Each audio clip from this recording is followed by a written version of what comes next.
Die skrif in konteks, deel 6. Ons is nie onder die wet nie, maar onder die genade.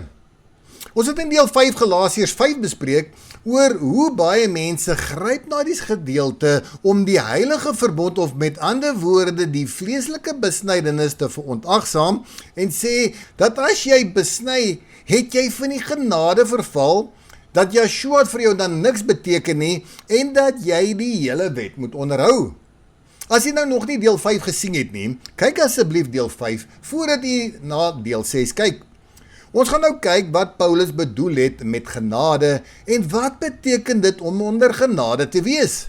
Die vleeslike besnydenis was 'n verbond en dan wat ons gesien het in deel 5 van die reeks, was Paulus ook nie teen die Torah of die wet nie, die feeste of selfs die besnydenis nie. Want Paulus het Timoteus laat besny in Handelinge 16 vers 3. Anders het hy hom laat vervloek toe hom besny het en dan het Yeshua vir Timoteus niks beteken nie. So dit maak nie sin om so te redeneer nie. Paulus het die feeste gehou, Paulus het offers gebring en in Handelinge 21 wys hy openlik dat hy volgens die wet wandel. Dis kan Galasiërs nie beteken besnydenis self is boos nie. Die groot probleem in Galasiërs was mense wat geleer het dat besnydenis jou red of jou regverdig maak of nodig is om nou eers volkome aanvaarbaar te wees. Dit is hoekom Paulus sê, julle wat geregverdig let wel wil wees deur die wet. Galasiërs 5 vers 4. Die kernwoord hier is geregverdig. Van die genade verval. Paulus sê nie, as jy gehoorsaam is, verval jy van die genade nie. Hy waarsku teen vertroue op verbondstekens en werke as bron van redding. Met ander woorde, as iemand dink, nou red my besnydenis my, nou maak my Torah of my wetsonderhouding my regverdig, dan skuif hulle vertroue van Yeshua dan na hulle eie werke. En dit is die gevaar waarteen Paulus hulle waarsku. Nou in Handelinge 15 gee die apostels vir die verlore stamme van die huis van Israel 4 beginpunte en dit is wat van die afgode besoedel was. En dan in vers 21 moet hulle elke Sabbat sinagoges toe gaan om Moshe, dit wil sê die wet te leer. Weet julle wat het hier gebeur? Hulle ontvang genade.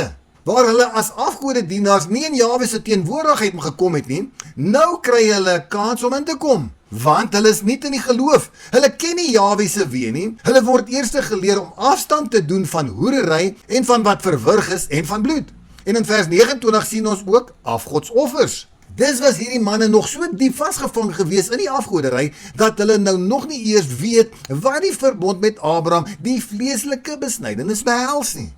Hulle word nie eers geleer van die 10 gebooie nie, en word nie eers beveel om te sê, jy mag nie doodslaan nie. Maar heel eerste moet hulle weerhou van afgodsoffers, en van bloed, en van wat verwrig is, en van hoerery. En as hulle hiervan hulle weerhou, sal hulle goed doen, vaarwel. Dis verkry hulle genade, want Jahwe ontsien die tye van onkunde, soos in Handelinge 17 vers 30. Want Jahwe wil hê, hulle moet hulle bekeer. Maar nou kom die Fariseërs en ander, soos in vers 5 en vers 24, wat sê, hulle moet eers vleeslik besny wees, en dan moet hulle die wet van Moshe onderhou. Nou, hoekom sal hulle nou so sê en so redeneer? Wat het hulle eerst in hulle lewe ontvang? Die vleeslike besnydenis, want hulle was op die 8ste dag besny gewees. En soos hulle groter geword het, het hulle toe die wet geleer. Dis is dit hoe hulle glo, dit is hulle mindset. Dit is wat met hulle gebeur het, want volgens hulle moet jy eers besny wees, en dan kan jy die wet ontvang of die wet onderhou, of geleer word in die wet. Maar soos ek gesê het, weet die mense niks van die wet of verbond tussen Jahwe en Abraham nie. Hulle het onderrigting in die afgodery gehad, maar nou moet hulle hul vleeslik besny. En dan let wel vers 24, hulle gemoedere is verontrus. Nou moet hulle deur pyn gaan en hulle besef nie eers waaroor die verbond gaan nie. Nou Paulus gebruik in Romeine 4 Abraham, die vader van die verbond, as voorbeeld. En hy wys dat Abraham eers in Jahwe se wet gewandel het. En toe eers later hom besny het, dit wil sê, homself in die verbond met Jahwe verseël het. Dus, toe Abraham eers die wet geleer het, besef het dat Jahwe se wet sy insettinge behels, toe verbind hy homself in die verbond met Jahwe en besny hom toe in die vlees in. Want Abraham het ook groot geword in 'n huis met sy pa Tera wat afgode aanbid het. En so het Abraham genade ontvang. Hy het Jahwe leer ken, sy wet en sy insetting en sy verordeninge onderhou, en toe eers daarna, toe besny hy hom, soos wat nou hier met die afgode dienaars in Handelinge 15 moet gebeur. Dis wys Paulus hier dat iemand soos Abraham eers in geloof kan wandel en met Jahwe se weë kan begin leer en onderhou. En later, soos Abraham die teken van die verbond ontvang het om sy geloof te verseël. Abraham was dus eers in die geloof geregverdig voordat hy besny is. Die besnydenis was daarna die uiterlike teken en bevestiging van die verbond tussen hom en Jahwe. So kan 'n mens dit ook verstaan soos 'n huweliksverbond. Eers leer jy jou bruidegom ken. Jy wandel saam met hom en later word die verbond bekragtig en ontvang jy die teken van die verbond. Soos in die geval met 'n huwelik, 'n trouring. En so bevestig jy jou huwelik met die trouring wat jy vir jou eggenoot gee. Maar wat gebeur as iemand besny word terwyl hy nog nie die wet ken of verstaan nie? Wanneer jy toetree tot die besnydenisverbond, gaan jy in verbond met Jahwe. Jy verklaar daarmee dat jy aan hom behoort en sy verbond aanvaar. Met ander woorde, jy aanvaar die voorwaardes van die verbond, die huweliksverbond tussen jou en jou bruidegom. Die besnydenis beteken dus dat jy verklaar, jy ken hom. Jy ken sy weë, jy verstaan sy wet en jy verstaan die betekenis van sy feeste en sy gebooie. Daarom sê Paulus in Galasiërs 5, en ek betuig dit weer aan elke mens wat hom laat besny, dat hy verpligting is om die hele wet te onderhou. En julle wat geregverdig wil wees deur die wet is losgemaak van die Messias. Julle het van die genade verval. Paulus se punt hier is nie dat die wet boos of afgeskaf is nie, maar dat iemand nie deur die besnydenis geregverdig word nie. Want wanneer jy die teken van die verbond ontvang, verklaar jy dat jy nou ten volle verantwoordelik is om in daardie verbond te wandel en die wet te ken en te onderhou. Want daar is een en dieselfde wet vir die kind van Israel en vir die vreemdeling. En dit sien ons in Exodus 12 vers 49. En dan ook presies dieselfde in Numeri 15 vers 16. Dus is daar nie twee verskillende wette nie. Maar iemand wat nog onkundig is in Jahwe se weë, ontvang genade terwyl hy leer. Daarom sê Handelinge 15 vers 21, want Moshe het van oudser af in elke stad die wat hom verkondig, omdat hy elke Sabbat in die sinagoges gelees word. Dit wys dat nuwe gelowiges nog die wet moes leer, elke Sabbat. Daarom kan mens verstaan dat die feeste en die volle verbondsverantwoordelikheid nog nie onmiddellik op iemand gelê word wat pas begin leer het nie. Hulle groei eers in die kennis van gehoorsaamheid. Timoteus is 'n goeie voorbeeld hiervan. Toe Paulus hom ontmoet het, was hy reeds 'n gelowige en hy het reeds saam met Paulus begin wandel voordat hy besny is. Dit wys dat Timoteus nie onmiddellik besny is toe hy begin glo het nie, maar later, nadat hy reeds op die pad van die geloof en disippelskap gewandel het. Dit kan gesien word as 'n beeld van heiligmaking. Eers kom die geloof, dan groei in die kennis en dan wandel in die gehoorsaamheid en uiteindelik toetrede tot die volle verbondsteken. Dis moet Timoteus nie stagneer nie op hierdie pad van heiligmaking nie, maar verder groei totdat hy volkome in die verbond kan wandel. Soos die skrif sê in Handelinge 17 vers 30, die tye van onkunde het Elohim oorgesien. Maar wanneer iemand sy bruidegom leer ken, sy wet verstaan en bewustelik in die verbond toetree, word groter verantwoordelikheid op hom verwag om in gehoorsaamheid te wandel. Dan beteken dit, die feeste is nou op hom van toepassing en hy moet elke fees vier en 3 keer 'n jaar voor Jahwe op sy feeste verskyn. Dit wil sê, die hele wet nakom, want dit is vir die verbondsvolk van Jahwe gegee gewees. Soos koningin Vasti in die verhaal van Ester, sy het nie na die koning se fees gekom nie, en sy was afgesny van die koning af. En so ook in Numeri 9 ook, dat as jy die eerste op die tweede Pasga nie bygewoon het nie, word jy van jou volksgenote afgesny. Dus kom jy nie sy vereistes van die verbond na nie, en Jahwe doen besoeking oor die wat besnede van vlees is, maar onbesnede van hart is. Die wat nog onbesnede van vlees is nog onder die genade. Maar as jy nou onder die genade is, beteken dit, ons het nou 'n lisensie om te sondig? Nee, stellig nie. Genade impliseer inderdaad dat hierdie nuwe bekeerlinge wat soos Abraham vasgevange was in afgoderry, verder in die weë van Jahwe geleer moet word. Baie Torah georiënteerde gelowiges verstaan dit presies so. Die nuwe gelowiges begin met basiese vereistes en dan groei hulle in die kennis van die wet. Dus het hulle nie onmiddellik alles geweet ten opsigte van die skrif of die wet nie. Paulus se eie lewe wys die balans. Paulus hou die feeste, hy skeer sy hoof, hy bring offers en hy gaan tempel toe en hy sê self, ek moet hierdie fees wat kom sekerlik in Jerusalem hou en dit sien ons in Handelinge 18 vers 21. Dus was hy nie anti-feeste nie, maar hy wou nie hê die feeste, besnydenis of Torah moes as 'n toegangskaartjie tot redding gebruik word nie. Kom ons haal gou 'n paar skrifgedeeltes uit waar Paulus praat oor die genade. Kyk na Titus 2 vers 11 tot 12, want die reddende genade van Elohim het aan alle mense verskyn en leer ons om die goddeloosheid te verloon. Goddeloosheid is verbreeking van die wet en dit is wat ons moet verloon, hierdie goddeloosheid, hierdie wetsverbreeking wat ons moet verloon. Genade is dus nie 'n lisensie vir sonde nie, dit is 'n leraar tot geregtigheid. Nou kyk ons na Romeine 6 vers 14 en 15. Julle is nie onder die wet nie, maar onder die genade. Wat dan? Sal ons sonde is? Verbreeking van die wet in Johannes 3 vers 4. Nee, stellig nie, sê Paulus. Onder genade wees beteken nie onder veroordeling nie, dit wil sê, jy is nie onder die vloek van die wet nie, maar steeds geroep tot gehoorsaamheid, tot die wet toe, om te luister na Jahwe se stem. Nou die dieper waarheid, die wet wys wat reg is. Genade het die verlore stamme van die huis van Israel die kans gegee om weer ingeënt te kan word, en dus weer 'n kans te kry om terug te kom, hulle te bekeer. Net soos die verlore seun verhaal, waar die pa hom terug verwelkom het met oop hande. So Moses wys die pad, Yeshua gee die lewe om dit te stap. Genade kom deur Yeshua, maar dit staan nie teen die wet nie. Dit vervul en versterk dit in ons lewens. Nou genade was oral te sien gewees in die Ou Testament as jy gesondig het. Dan het jy na die tempel toe gegaan, na die hoëpriester en jy het geoffer by die tempel. En nou is Yeshua die tempel, hy is die hoëpriester en die offerlam en hierdeur kry ons genade en vergifnis van sondes. Paulus bedoel nie dat die wet van Jahwe afgeskaf of boos geword het nie, wanneer hy sê, julle is nie onder die wet nie, maar onder die genade, in Romeine 6 vers 14.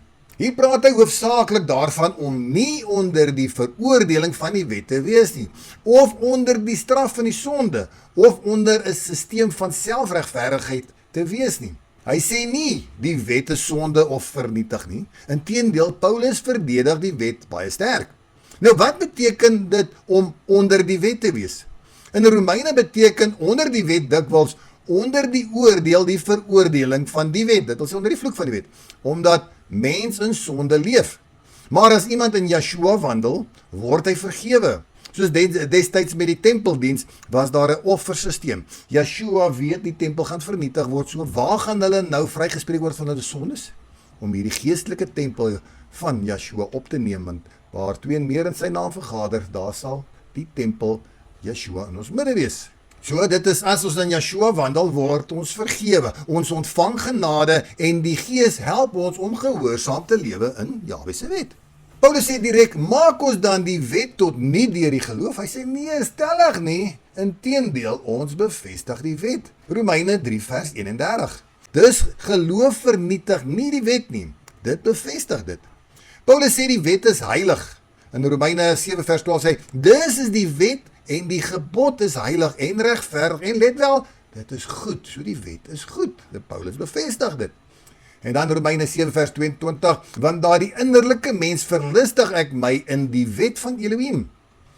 As Paulus geglo het die wet is weg, sou hy nie so gepraat het nie. Wat van Romeine 6? Romeine 6 wys eintlik dat genade nie toestemming gee om die wet te verbreek nie. Paulus vra in Romeine 6 vers 15, sal ons dan die sonde, die wetteloosheid doen, omdat ons nie onder die wet is nie, maar onder die genade? En dan antwoord hy, dan sê hy, nee, stellig nie. Met ander woorde, genade gee jou nie 'n lisensie om wetteloos te wees nie. Nou Yeshua en die wet. Yeshua sê baie duidelik in Matteus 5 vers 17, sê hy, moenie dink dat hy gekom het om die wet of die profete te ontbind nie. En dan in vers 18, Hy sê, totdat die hemel en die aarde verbygaan, sal nie een jota of titeltjie van die wet ooit verbygaan nie. En dan verder in Johannes 14 vers 5 sê hy, as jy my lief het, bewaar my gebooie.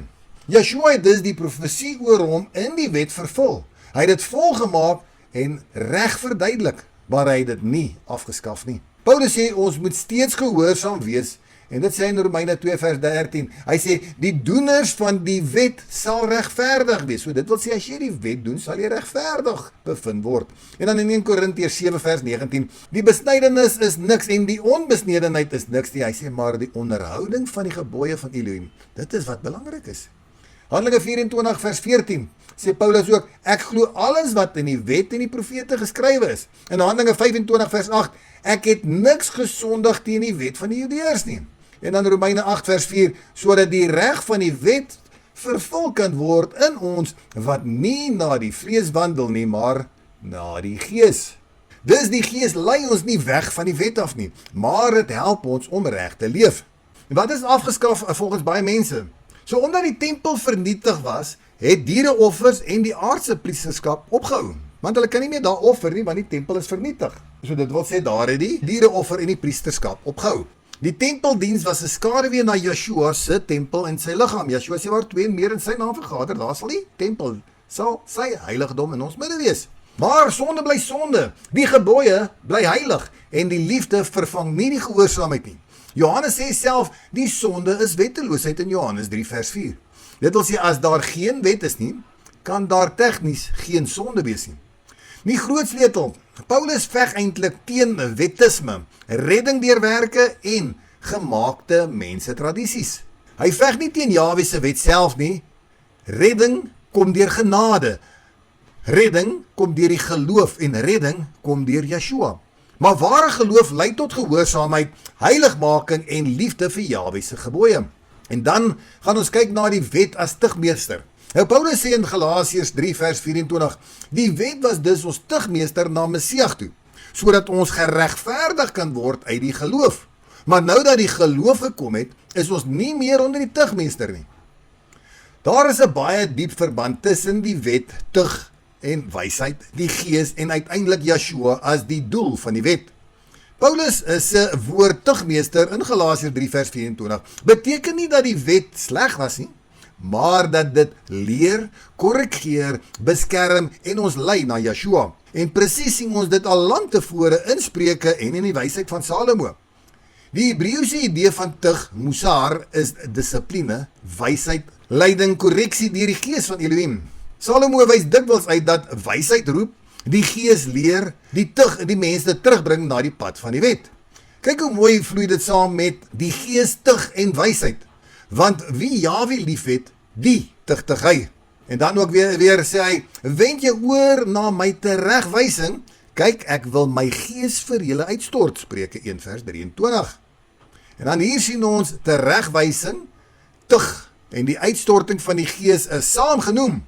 Dus die gees lei deur die tug en wysheid. 2. Die wet en wysheid is verbind. Want die gebod is 'n lamp en die onderwysing 'n lig. En die teregwysing van die tug is die weg van die lewe.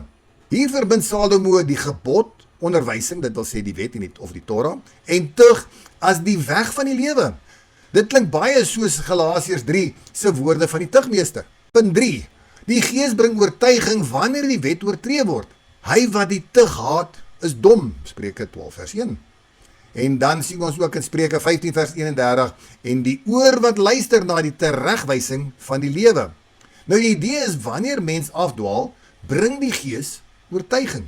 Hy bring tug, hy bring wysheid, en hy wil hê jy moet terugkeer. En dit stem ooreen met Johannes 16 vers 8, waar die gees ons van die sonde oortuig.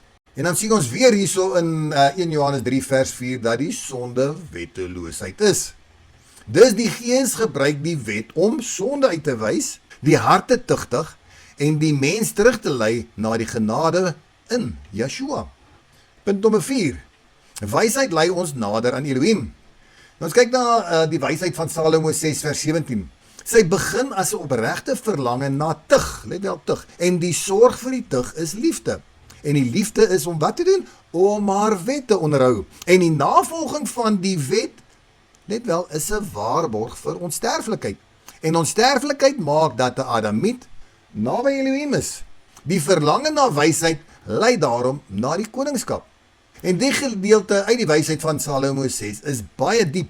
Liefde is om haar wet te onderhou. En dit pas presies in wat Paulus sê in Galasiërs 3 vers 24 tot 25, dat die wet ons stigmeester was na Yeshua toe. En hierdie pas ook perfek by Yeshua se woorde in Johannes 14 vers 15 waar hy sê, as jy my liefhet, bewaar my gebooie. En dan onsterflikheid maak dat 'n Adamiet naby Elohim is. Dit wys die wet van Jahwe leer en vorm 'n mens. Dit bring tug en dissipline voort. Tug lei tot wysheid. Wysheid help 'n mens om meer in die gees te wandel. Die gees werk gehoorsaamheid in die lewe. Gehoorsaamheid bring jou nader aan Elohim. 5. Hoe dit na Yeshua lei. Paulus se punt in Galasiërs is, die wet wys wat sonde is, dat ons 'n tekort skiet en dat ons 'n verlosser nodig het. So die wet plus tug plus gees werk saam om die mens te oortuig, te korrigeer en na Yeshua te lei vir sy reddende genade. Dit is nie om die wet weg te vat nie, maar om die hart te verander en die wet in ons harte neer te skryf. Soos Jeremia 31 vers 33 sê, ek gee my wet in hulle binneste en skrywe dit op hulle hart. Dus die gees werk nie teen die Torah, die wet nie. Die gees skryf die wet binne in die mens. Omdat die volk die wet van Jahwe verbreek het, het hulle onder die oordeel en die dood gekom. Die wet het hulle sonde geopenbaar en as stigmeester na Yeshua gelei, omdat net hy hulle van die straf en die dood kon verlos. Dis die oordeel, die vloek wat deur die oortreding van die wet gekom het, die mens laat besef dat hy Yeshua nodig het om hulle te verlos van die dood. Nou die slot. Genade beteken dus nie dat Jahwe se wet afgeskaf is of dat die sonde nou aanvaarbaar geword het nie. Genade is eerder die tyd van ontferming, waarin nuwe bekeerlinge, soos Abraham, die verlore stamme van die huis van Israel, uit hierdie duisternis van die afgode geroep word om Jahwe se weë te leer. Soos in Handelinge 15 wys, is hulle nie onmiddellik met die volle gewig van die verbond belas nie, maar begin eers om hulle van die afgoderry, die hoerery, die onreinheid af te sonder, terwyl hulle elke Sabbat in Moses onderrig word. Daarom is genade nie 'n lisensie vir wetteloosheid nie, maar 'n geleentheid om te groei in kennis, geloof en gehoorsaamheid. Maar wanneer iemand die waarheid leer ken, die wet verstaan en bewuslik in verbond met Jahwe wandel, kom groter verantwoordelikheid. Want die wet openbaar wat sonde is en Yeshua het nie gekom om wetteloosheid goed te keer nie, maar om ons van die sonde en die straf van die sonde te verlos. Die wet was dus ons stigmeester wat die mens na Yeshua gelei het. Deur die wet besef ons skuld en deur Yeshua ontvang ons genade, vergifnis en die krag om in gehoorsaamheid te wandel. Daarom bevestig ware geloof die wet en die Gees skryf Jahwe se Torah op die hart van die gelowige. Genade begin die pad, maar gehoorsaamheid is die wandel van die verbond. En as ons nou alles mooi in konteks trek, verstaan ons nou dat Paulus nie teen die wet of die besnydenis was nie.